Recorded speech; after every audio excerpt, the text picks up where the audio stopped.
El estado Inca, conocido como el Tahuantinsuyo, fue el imperio más grande jamás visto en las Américas. Desde Cusco, la ciudad capital, a inicios de 1400, el estado Inca se expandió por gran parte del oeste de Sudamérica, incorporando en el proceso a una multitud de naciones que no solo eran de diferentes tamaños y complejidades, sino también fueron cultural y lingüísticamente diferentes. Todos estos pueblos, que eventualmente pasaron a formar parte del Tahuantinsuyo, también ocuparon territorios de variada geografía. Tan grande fue el Tahuantinsuyo que investigadores como John Murray y Craig Morris sostuvieron que administrar un vasto territorio ocupado por una multitud de naciones diferentes en todas las formas posibles debió haber sido uno de los desafíos más grandes que los incas tuvieron que afrontar. Se conoce, sin embargo, que más allá del Cusco, el estado inca estableció una serie de centros provinciales. Los cronistas españoles fueron los primeros en observar que los centros provinciales inca compartían varios elementos. Por ejemplo, todos habían sido construidos a lo largo del camino real inca. Otra característica importante de los centros provinciales fue la presencia de una amplia plaza de forma rectangular, diseñada al parecer para congregar a una multitud, tal vez con ocasión de reuniones especiales que el Estado Inca vio por conveniente. Se conoce de fuentes etnohistóricas que el plan de los centros provinciales fue cuidadosamente elaborado por arquitectos inca, quienes en última instancia decidieron dónde el nuevo establecimiento debería ser construido y cuál sería su diseño final. Sin embargo, ningún centro provincial inca es idéntico al otro. En la costa sur del Perú, el Estado Inca estableció varios centros provinciales. Uno de estos, tal vez el más elegante, es Tambo Colorado, construido en el Valle de Pisco. Al igual que otros centros provinciales, Tambo Colorado estaba conectado al Camino Real Inca y además tenía una amplia plaza de forma rectangular. A un lado de la plaza también aparece una plataforma, posiblemente el Usno. Una característica adicional de estos centros provinciales es que fueron construidos en el punto donde los cerros llegan a unirse con la planicie de la costa desértica. Esta ubicación hizo posible que el camino inca pase por las faldas de los cerros sin perderse en medio del desierto. Una interrogante de particular importancia es concerniente a la función de los centros provinciales. Por ser todos estos centros no solo diferentes, sino sobre todo más grandes que cualquier asentamiento local, queda obvio que el Estado Inca invirtió energía y recursos valiosos en su construcción. También puede haber poca duda que los centros provinciales representaron al Estado Inca y posiblemente constituyeron una expresión del poder del mismo Inca. Sin embargo, la interrogante persiste. ¿Qué otra función cumplieron centros como Tambo Colorado del Valle de Pisco? Los especialistas aseguran que estos fueron los centros de administración, lugares desde donde las autoridades estatales inca lograron administrar a las poblaciones locales, haciendo cumplir las tareas encomendadas a ellos por el Estado. Si la función fue efectivamente de administración, merece preguntar, ¿cuál fue la forma como el Estado inca administró? ¿O cuáles fueron las características de las labores de administración inca?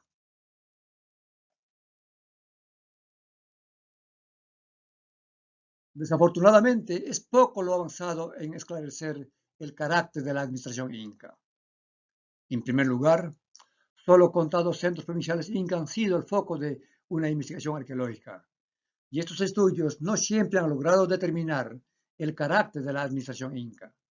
Este es el caso, por ejemplo, de Vilcazomán, centro provincial inca en total estado de abandono y del que sabemos muy poco.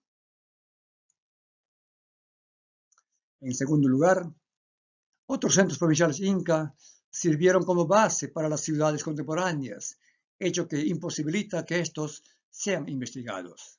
Este es el caso, por ejemplo, de Cajamarca.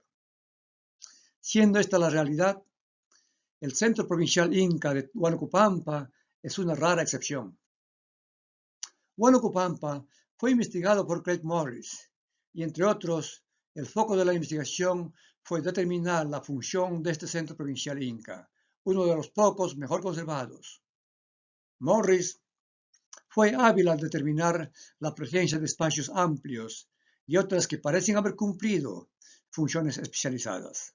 Por ejemplo, la presencia de los restos de vasijas de tamaño grande al interior de una estructura permitió adelantar la idea que este espacio posiblemente fue donde se preparó la chicha en volúmenes masivos. En otro espacio, Morris logró exponer cantidades de platos y vasos fragmentados encontrados en asociación con restos de comida, como los huesos de los camélidos.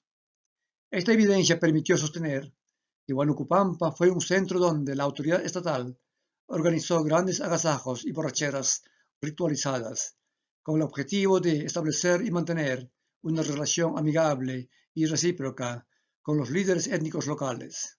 De este modo, de acuerdo a Morris, la comida y las bebidas habrían servido como medios que facilitaron la creación de lazos de obligación mutua entre el Estado y las poblaciones locales. Como ya señalé, en la costa sur del Perú, el Estado Inca estableció varios centros provinciales que estaban articulados por el camino real Inca que atravesó la costa del Pacífico. De cada uno de estos centros también partió un camino en dirección este y que estaba articulado con otros que conducían, por ejemplo, a la misma ciudad capital, Cusco. Tambo Viejo fue el centro provincial Inca construido en el Valle de Acarí. Así como otros centros Inca de la región, Tambo Viejo había sido construido en el lugar donde las faldas de los cerros llegan a juntarse con la planicie del desierto. Además, Tambo Viejo estaba conectado a los otros centros provinciales de la región a través del Camino Real Inca. Finalmente, Tambo Viejo había sido construido con una amplia plaza de forma rectangular, al igual que Tambo Colorado y Huánuco Pampa, por ejemplo. Al lado este de la plaza de Tambo Viejo aparece una plataforma alargada que posiblemente fue el Uxno, lugar este utilizado durante las ceremonias especiales y desde donde, tal vez, las autoridades estatales pudieron dirigirse a la población local concentrada en la plaza. El lado opuesto del posible Uxno, que da hacia el río, había sido construido de una serie de muros establecidos a base de cantos rodados transportados desde el río. De este modo, queda evidente que la construcción de la plataforma alargada requirió una considerable inversión de energía y recursos. Todo esto implica a su vez que la plataforma, el posible Uxno, fue de vital importancia para el Estado Inca.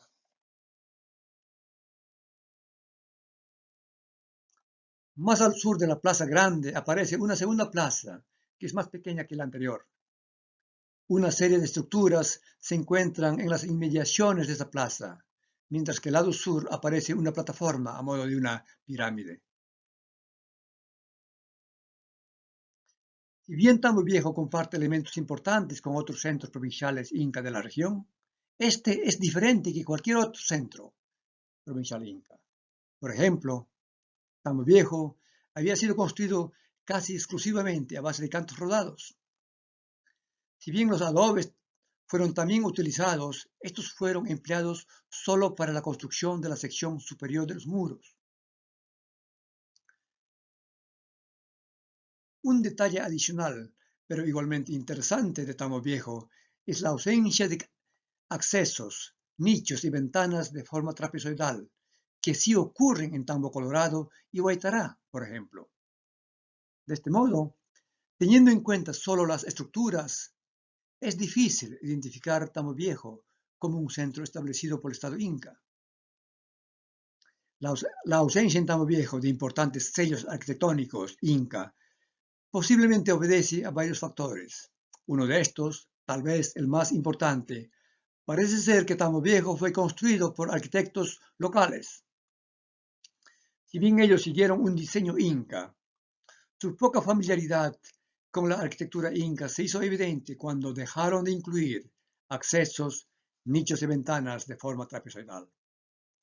Si esta observación es válida, el caso de Tambo Viejo sería otra instancia que ilustre que el Estado inca acostumbró delegar actividades importantes a la población local, especialmente cuando esta última fue incorporada al control inca mediante la diplomacia. Pues bien, ¿cuál fue la función de Tambo Viejo? En un artículo publicado en 1959, Dorothy Menzel identificó Tambo Viejo como un tambo y un centro de administración inca. Como ya señalé hace un instante, no está del todo esclarecido el carácter de la administración inca. Administración, desde la perspectiva contemporánea, implica la presencia de burócratas, empleados del Estado, además del personal de seguridad. ¿Acaso fue también este el caso de la administración inca? En verdad no lo sabemos. Para esclarecer este y otros asuntos, hace solo poco, dos estructuras ubicadas en las inmediaciones de la pequeña plaza de Tambo Viejo fueron excavadas. La excavación permitió exponer varios tipos de ofrendas, como de cuyes y llamas sacrificadas y depositadas en tiempos inca. En preparación, los animales habían sido adornados con cintas y collares hechos de hilos multicolores.